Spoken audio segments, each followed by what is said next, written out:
Moon is an old game.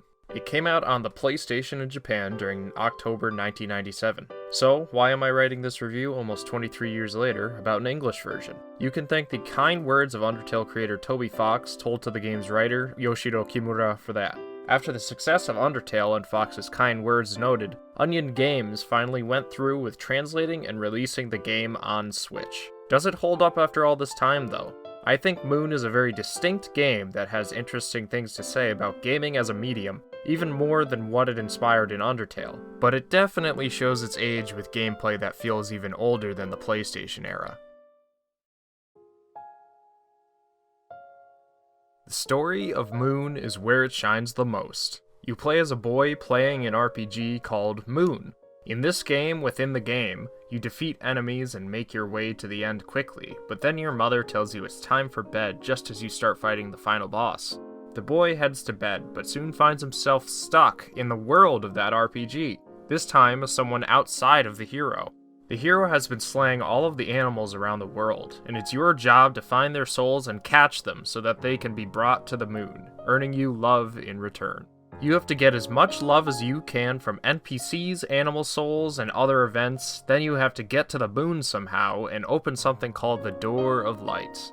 This story is a great deconstruction of RPG foundations and, by the end, it manages to say some very profound things about games that I wish more games would think about. As for its character development, it really doesn't have as much of that as much as it has suspense for revealing mysterious character details. Revealing these mysteries throughout the game gives some interactions more meaning, but that isn't development. Characters are very flat and don't have any changes throughout the story, but since the game isn't very long, there isn't as much time spent with all the characters anyway, so this didn't bother me. I'd give the story an A. The story reinvents the RPG perspective. Though the characters don't have depth, there are meaningful interactions with them.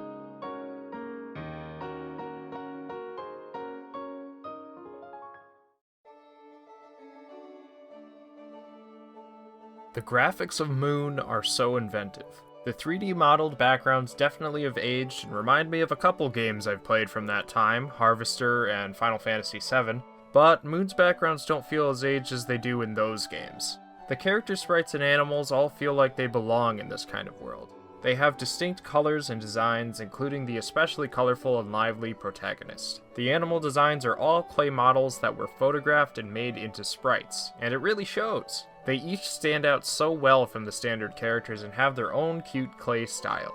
As for the music, most of it is in tracks you can buy and play during the game, but they never appealed to me. The first time I could buy them, I bought 2 and really didn't like either of them very much, so I never bothered to buy more because they felt like a waste of money. Aside from those buyable tracks, the few area songs that the game does have sound very nice, and its ending song is one of the most memorable video game songs I've heard in a while. There's a reason many games don't leave all their music behind a shop, though. I think the game would have benefited from having theme music in each area instead of nothing at all. I'd give the presentation an A-. The environmental graphics have aged, but it doesn't feel like it. The characters and animals feel like they belong in a world like this. The soundtrack didn't astound me overall, but it has a few standouts.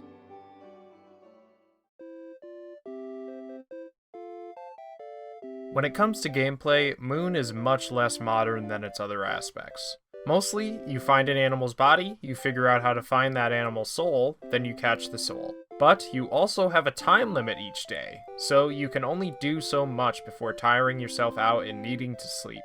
Catching souls and doing favors for people you meet can get you more love though, which boosts your love level and gives you more strength to do things, which allows you to get more love, and so on.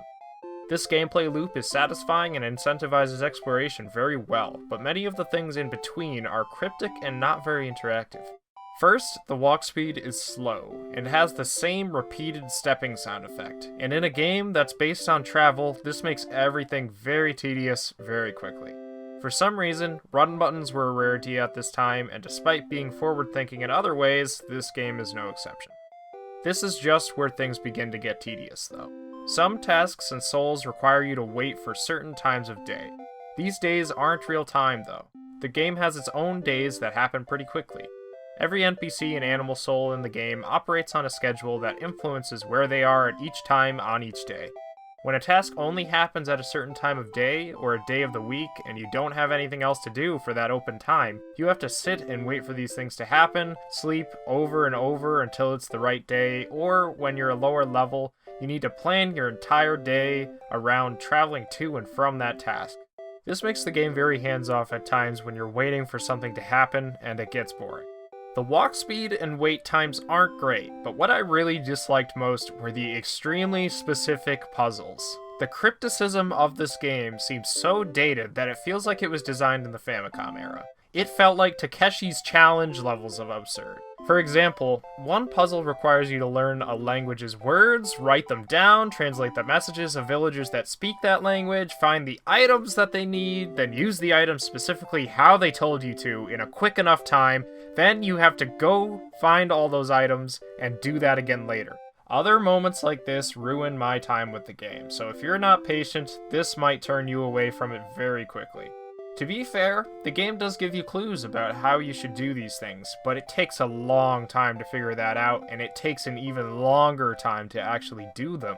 I would give Moon's gameplay a B. The love level system is a well-done mechanic that incentivizes exploration, but the exploration itself is cryptic in ways that feel like the Famicom era.